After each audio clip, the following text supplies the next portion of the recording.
ахмадуудад зориулсан мэдээлэл технологийн сургалт болж байна.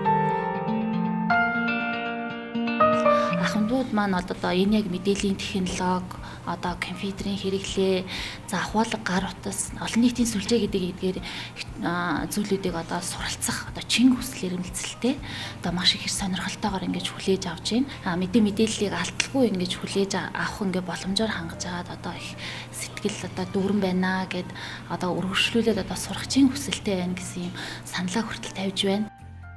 Ахмад насны хөгжил үндэсний хөтөлбөрийн хүрээнд хөдөлмөр нийгмийн хамгааллын сайдын 2020 оны А47 дугаар тушаалаар батлагдсан Ахмад насны эрэлт хэрэгцээнд суурилсан дахин чадваржуулах, боловсруулж, батлуулга арга хэмжээний хүрээнд Сүхбаатар дүүргийн насан туршийн боловсролын төв дүүргийнхээ Ахмад насны хороотой хамтран мэдээлэл технологийн анхан шатны сургалтыг зохион байгууллаа. Насан туршийн боловсролын төв Сүхбаатар дүүргийн Ахмадын хороотой хамтран ахмадуудынхаа дунд цахим сургалтыг зохион байгуулж байгаа явдал туйлын их баяртай байна. 57-оос 84 насны хоорондох ийм ахмадууд энэ компьютерийн сургалтанд сууж байна. Бид туйлын их баяртай байна. Ямар ч гэсэн энэчнээс одоо мэдээлэл олоод авчдаг, фэйсбүүкээр харьцдаг ийм сургалтыг дахин одоо явуулж гүнзгийрүүлсэн шатаар сургаж байгаасай гэж хүсэж байна.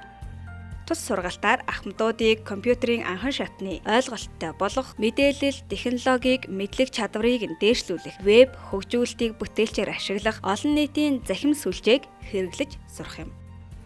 Бид нэр ахмадаас тайхан бол мэдээлэл авах маш их сонирхолтой байдаг. Тэгэхээр үндсэндээ бол дандаа голцоо ер нь бол сонингаас авдаг. Тэгээд сонингаас авах нь тэр үед бас хүндрэл бэрхшээл байдаг.